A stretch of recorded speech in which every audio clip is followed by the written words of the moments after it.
প্রাথমিক বিদ্যালয়ের শিক্ষকদের কর্মবিরতির খবর জানাতে রাজশাহী ও চুয়াডাঙ্গা থেকে সরাসরি যোগ দিচ্ছেন সহকর্মী কাজী শাহেদ ও খায়রুজ্জামান সেতু। শুরুতে চলে যাচ্ছি রাজশাহীতে।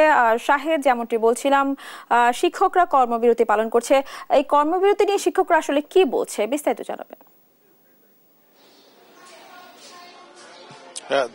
ধন্যবাদ স্নেহা।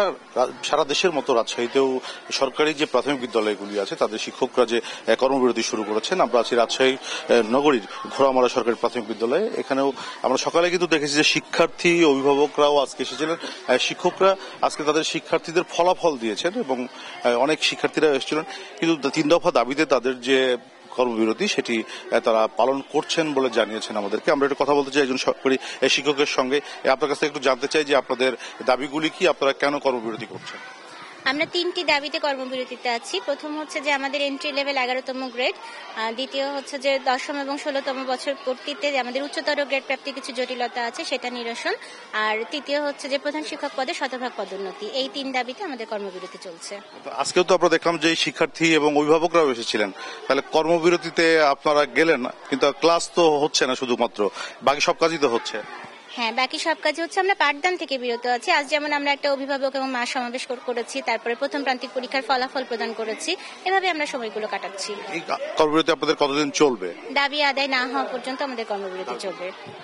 স্নেহা, আমরা কথা বলছিলাম একজন শিক্ষকের সঙ্গে, তিনি যেটি বলছিলেন যে দাবি আদায় না হওয়া পর্যন্ত তাদের এই কর্মবিরতি চলবে। এবং আমরা যারা অভিভাবকদের সঙ্গে, যখন এখানে অভিভাবক সমাবেশ ছিল এই স্কুলটিতে, আমরা অভিভাবকদের সঙ্গে কথা বলেছি। তারা যেটি বলছিলেন যে শিক্ষকরা যদি ক্লাসে না ফেরেন বা ক্লাস না নেন তাহলে তাদের সন্তানদের যে লেখাপড়া তাতে ব্যাঘাত ঘটবে এবং ফলাফলের একটা প্রভাব পড়তে পারে বলে তারা বলছেন। রাজশাহীর অন্যান্য যে সরকারি প্রাথমিক বিদ্যালয়গুলি আছে সেগুলোতেও কিন্তু এমন স্কুল খোলা থাকলেও কর্মবিরতিতে আছেন শিক্ষকরা। তারা মূলত ক্লাসে যে নেয়া সেটিতে তারা যাচ্ছেন না এবং এই দাবি পূরণ না হওয়া পর্যন্ত তাদের যে 3 দফা তারা এই কর্মবিরতি চালিয়ে যাবেন বলে জানিয়েছেন।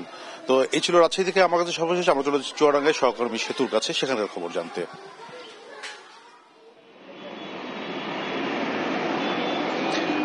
শাহেদ, আপনি যেমনটি বলছিলেন সেটা হচ্ছে যে ঢাকার যে কেন্দ্র সংগঠন আছে সেই সংগঠনের যে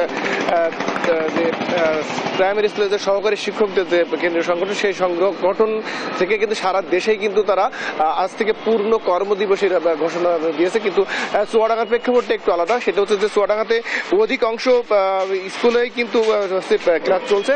এর মূলত কারণ হচ্ছে যে আমি বেশ কয়েকটি স্কুলে খোঁজ নিয়েছি, সেক্ষেত্রে অনেকটা স্কুলের প্রধান শিক্ষকরা সহকারী শিক্ষকদের চাপ দিয়ে স্কুল হচ্ছে চাপ দিয়েই হচ্ছে ক্লাস করাচ্ছে। আবার অনেক স্কুলের সহকারী শিক্ষকরা জানেই না যে আজ থেকে পূর্ণ কর্মদিবস পালন করতে হবে তাদের জন্য।